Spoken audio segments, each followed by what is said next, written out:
Galerinha, beleza? Vamos para mais uma aula de história? Hoje nós vamos falar sobre as grandes navegações, ou seja, a expansão marítima europeia. Bom, gente, a gente tem visto nas últimas aulas, desde o começo desse ano letivo, praticamente apenas história da Europa, né? A gente está falando de feudalismo, a gente está falando de Idade Média, a gente está falando de o ressurgimento das cidades, o ressurgimento do comércio. Tudo história europeia, cultura europeia, peste negra, cruzadas e tal. E aí a gente fica, professor, por que a gente tem que aprender tanto sobre a Europa? Bem simples, tá? Nossa cultura praticamente é europeia, é europeizada, tá? O nosso idioma é europeu, língua portuguesa. Portuguesa vem de Portugal, Portugal na Europa. Nosso sistema político, tá? A democracia que nós temos hoje também foi inventada por ideias de europeus, tá? Que vocês vão estudar lá pelo 8º ano esse conteúdo. Nosso sistema econômico, o capitalismo, já é um sistema que surgiu espontaneamente, mas ele foi pensado, idealizado, teorizado também por europeus. Nossa religião também é europeia. O cristianismo, apesar de ter surgido lá no Oriente Médio, lá na Palestina, é uma religião que se espalhou pelo mundo, tá? Primeiro quando dominou o Império Romano, que é na Europa. O Império Romano virou um monte de reinos germânicos, Europa, e esses europeus, pelas grandes navegações, se espalharam pelo mundo, e o cristianismo hoje é a religião mais popular do planeta. Mas o cristianismo que a gente tem hoje também é da Europa, também é europeu. Então, de certo modo, a gente é muito europeu, tá? E isso vai começar por causa das grandes navegações, tá? As grandes navegações foi um período da história que iniciou lá no século XV, que foi quando os europeus começaram a cruzar os oceanos, tá? Conhecendo lugares novos para eles, como por exemplo o continente americano, onde nós vivemos, regiões remotas da Ásia, regiões desconhecidas para eles da África, tá? E assim é que a Europa iniciou esse processo de dominação, esse processo de hegemonia, né? Que é o domínio total da cultura, da economia, da política em todo o planeta. O planeta começou a ficar mais integrado, mais unidinho, exatamente porque os europeus começaram a conquistar vários espaços no planeta, tá? Isso então vai começar com as grandes navegações, por isso é importante entendê-las. E essas grandes navegações vão ser impulsionadas por um desejo muito simples, a busca pelas especiarias. Isso é coisa que você encontra muitas vezes numa bodeguinha na esquina. Canela, pimenta, cravo, noz moscada, enfim. Esses ingredientes que são relativamente baratos, que você encontra na bodega, no supermercado, pessoal, são as chamadas especiarias, tá? E elas servem para conservar e dar sabor aos alimentos. Então elas eram muito valorizadas naquela época porque, por exemplo, as pessoas não tinham geladeira, né? A geladeira foi inventada no século XX. Então, para conservar a carne, antigamente as pessoas colocavam, por exemplo, pimenta, por exemplo, para deixar aquela carne conservada por mais tempo, tá? Um outro uso dessas especiarias era usar elas como medicamentos, como fortificantes. Os europeus acreditavam que elas serviam para melhorar a saúde e a energia da pessoa, tá? O problema é que essas especiarias eram muito caras. Se hoje você encontra pimenta, cravo, canela no supermercado por um precinho mais ou menos, naquela época, pessoal, esses produtos eram produtos de luxo, tá? Eram artigos de luxo, eles eram extremamente caros, não era qualquer pessoa que podia comprar um pouquinho de pimenta, não, tá? Eram produtos de luxo, caro mesmo, tipo caviar hoje, tá? E por que é que esses negocinhos tão simples era tão caro? Pela distância. Esses produtos, pessoal, eles não são cultiváveis em climas tão frios como os da Europa. Vocês sabem que na Europa é mais frio, né? Esses produtos eles eram encontrados em parte, numa parte do Oriente, que os europeus chamavam de Índias, tá? Que corresponde à Índia, tá? Hoje, a Indonésia, o Sri Lanka, Tailândia, por ali, tá? Talvez até a China eles chamavam de Índias. Então as Índias, tá? Essa palavra que generalizava todo o Oriente, toda a parte da Ásia, era o local onde vinham as especiarias e outros produtos de luxo, tá? E o problema é que essas especiarias vinham de muito longe e chegavam na Europa muito caras. elas passavam para chegar na Europa por duas cidades italianas, que na época eram cidades independentes, muito ricas, chamadas Gênova e Veneza, que a gente também já falou sobre elas em outra aula. E os genoveses e venezianos é que tinham esse contato mais próximo com o Oriente e podiam revender esses produtos, e revendiam muito caro.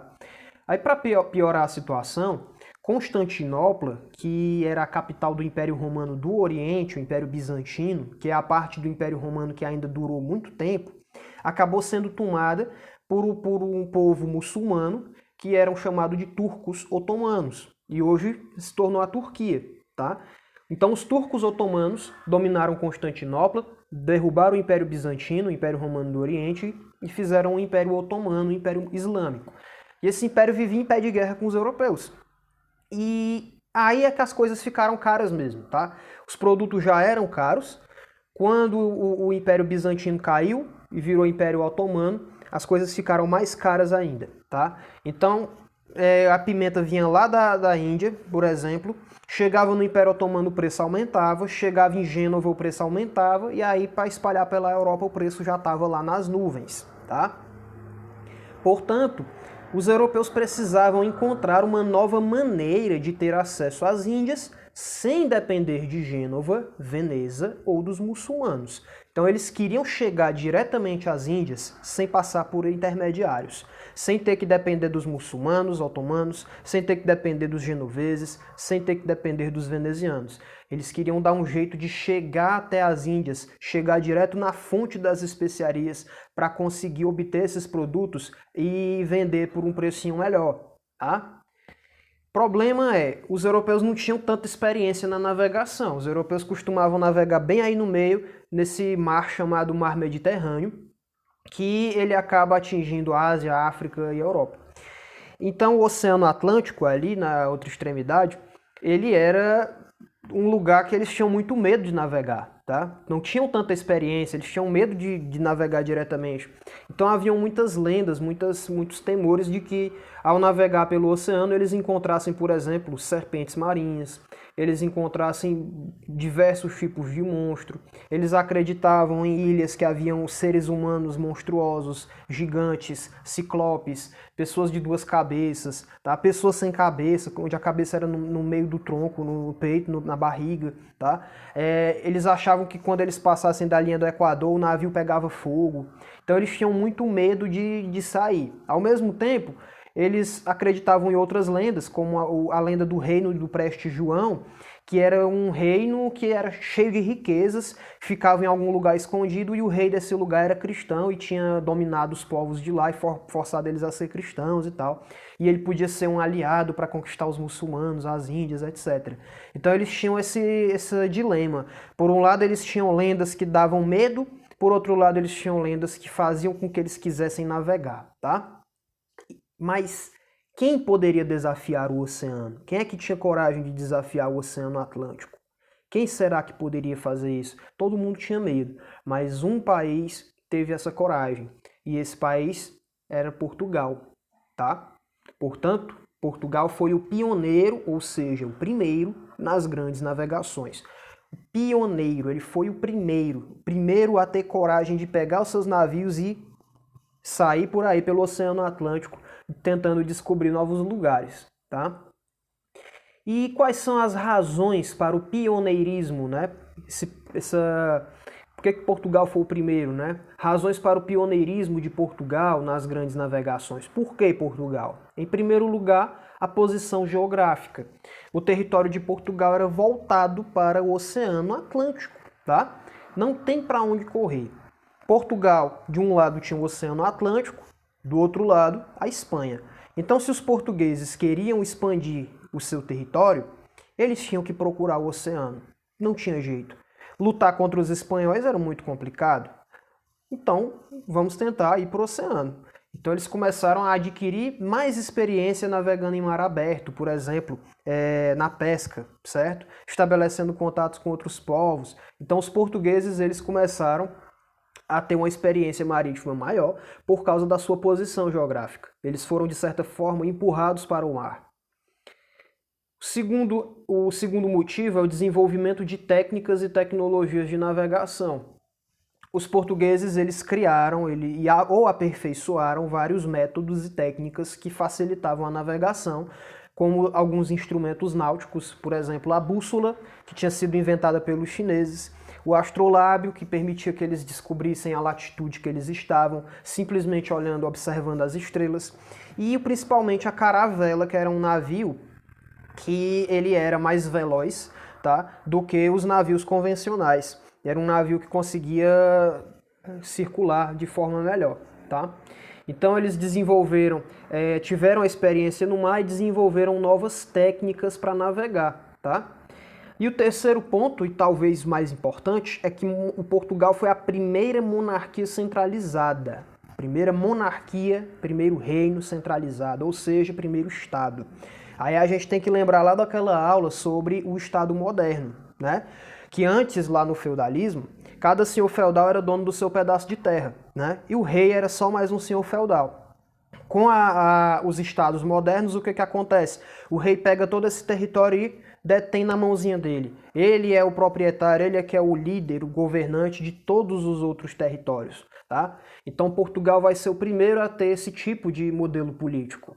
E como é que isso aconteceu? Aí a gente vai ter que aprofundar na história de Portugal e também da Espanha, de certa forma, tá? Portugal, galera, fica num local chamado Península Ibérica, que é esse pedacinho aí no mapa, que escapa um pouquinho pro oceano, tá? E que corresponde a dois países hoje, Portugal e Espanha, tá? Quando falar em Península Ibérica, você está falando de dois países, Portugal e Espanha, beleza? E aí, gente, a história da Península Ibérica é a seguinte: os islâmicos eles dominaram esse lugar por um tempo, tá? Lá no século 7 depois de Cristo, lá na Arábia surgiu esse primeiro grupo, tá? Essa religião nova, religião islâmica, os muçulmanos, e eles foram dominando territórios até formarem um gigantesco império, tá? E esse território islâmico, muçulmano, ele foi até a Península Ibérica, tá? Como vocês estão vendo aqui no mapa. Então essa parte amarela corresponde aos domínios cristãos e a parte laranja corresponde ao domínio muçulmano, tá? Então a Península Ibérica, onde hoje é Portugal e Espanha, durante muito tempo foi território muçulmano. Isso inclusive influenciou, por exemplo, na língua portuguesa e espanhola existem palavras de origem árabe, tá? No nosso idioma, por exemplo, palavras que começam com AL, como alface, alambique, alqueire, alicate, algodão, são palavras de origem árabe, tá? E estão na língua portuguesa porque os muçulmanos dominaram esse lugar, tá? E aí é que vai começar o processo de reconquista, que são guerras para retomar a península para os cristãos. Então a Península Ibérica foi dominada pelos muçulmanos, mas os cristãos que lá sobraram, cercados pelos muçulmanos, começaram um processo de tentar reconquistar esses territórios, tá? Então aqui no primeiro mapa, por exemplo, a gente vê a área laranja correspondente a domínios cristãos e a área verde correspondendo a domínios muçulmanos. Então, aos poucos, os cristãos foram reconquistando, né, retomando esse espaço na Península Ibérica, e os cristãos foram fundando vários reinos, tá?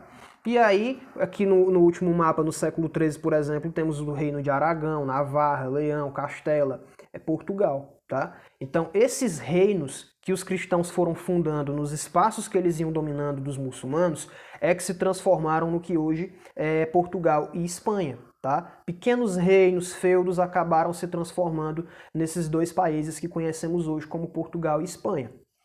E aí, gente, a gente tem que entender que as grandes navegações iniciadas pelos ibéricos, ou seja, portugueses e espanhóis, tinham o interesse econômico, ou seja, a busca de novas rotas comerciais, acesso a especiarias, ouro, prata e pedras preciosas, e o interesse religioso, expandir a fé católica, convertendo os nativos dos locais encontrados. O que significa isso? Que quando os portugueses e depois os espanhóis começaram a cruzar os oceanos para encontrar novos lugares, eles tinham dois interesses. O primeiro interesse era econômico, dinheiro, eles queriam lucro, queriam achar especiarias, queriam achar ouro, queriam achar prata, tá? E o segundo interesse era religioso. A própria formação de Portugal e Espanha foi fruto de guerras religiosas. Eram cristãos tentando expandir seus territórios, tentando combater quem não fosse cristão, tentando converter os outros ao cristianismo, tá? Então as grandes navegações tinham essa dupla motivação, a motivação financeira, econômica, dinheiro, luxo, riqueza, lucro, e a motivação religiosa. Eles também queriam expandir a fé católica, a fé cristã por aí. E aí Portugal vai ser formado da seguinte forma, tá? Em 1093, o Henrique de Borgonha recebe de Afonso VI, que é rei de Leão, o condado portucalense. Como assim? Henrique de Borgonha era um nobre francês que foi lá para a Península Ibérica lutar contra os muçulmanos. Ele foi um cara muito bravo, conseguiu conquistar alguma coisa, e o rei de Leão, do reino de Leão, chamado Afonso VI, cedeu um pedacinho de território para o Henrique de Borgonha, deu um feudo para o Henrique de Borgonha. Esse feudo era chamado de Condado Portucalense. Olha o nome, ó, Portucalense, tá? Então ele deu esse pedacinho de terra para o Henrique, né? O Henrique virou o senhor daquele território.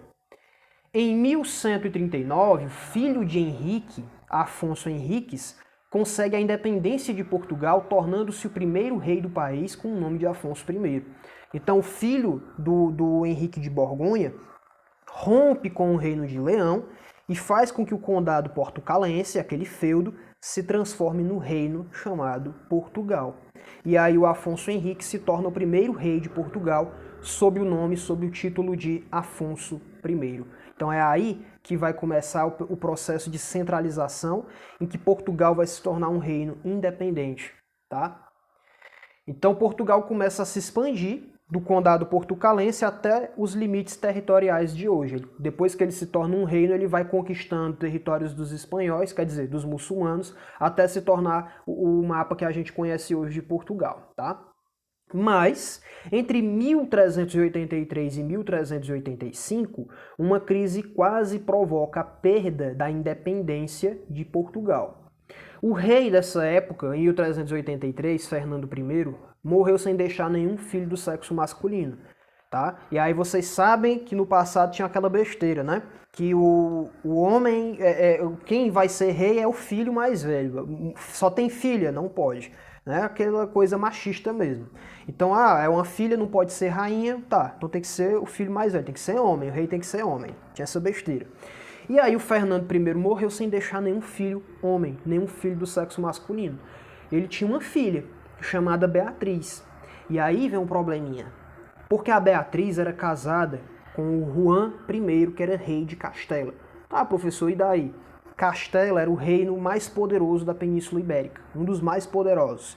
E Castela, o rei de Castela era o Juan. Juan era casado com Beatriz. Então, qual foi o risco aí para Portugal?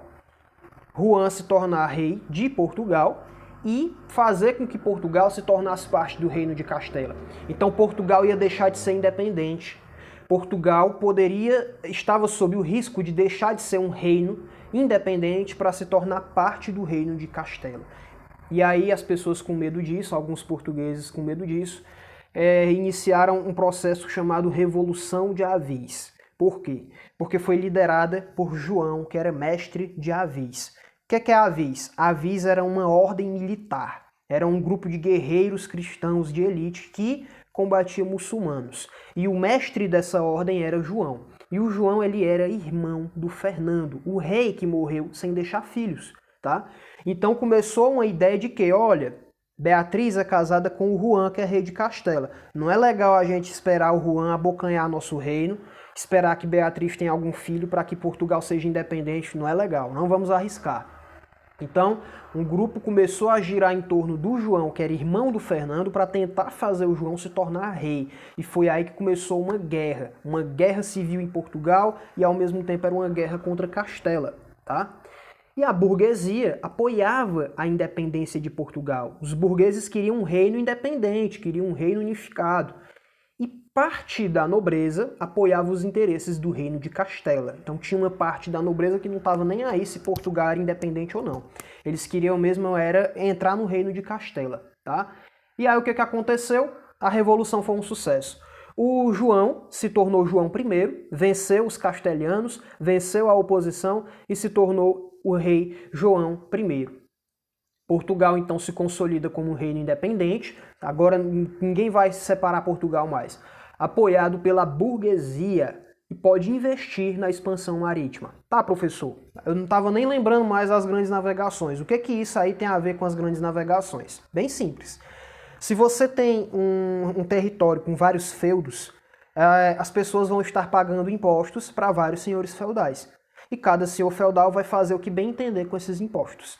Quando você tem um território que é de um proprietário só, um rei só, esse rei vai poder recolher impostos de todo o território e vai investir melhor nas coisas, em estradas, em cidades e nas navegações.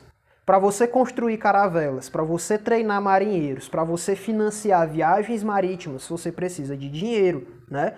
Então, quem foi o patrocinador dessa expansão marítima de Portugal? Quem é que treinou esses marinheiros? Quem é que conseguiu fazer com que os métodos fossem desenvolvidos, a caravela fosse inventada, tivesse comida para os marinheiros nos navios?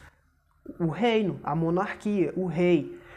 Portugal sendo um reino independente, ele vai poder pegar aquele dinheiro que ele conseguir e investir melhor nas grandes navegações. É por isso que o fato de Portugal ter sido o primeiro reino, primeiro Estado moderno, é que faz com que Portugal tenha sido também um dos primeiros a ter condições financeiras de investir na expansão marítima.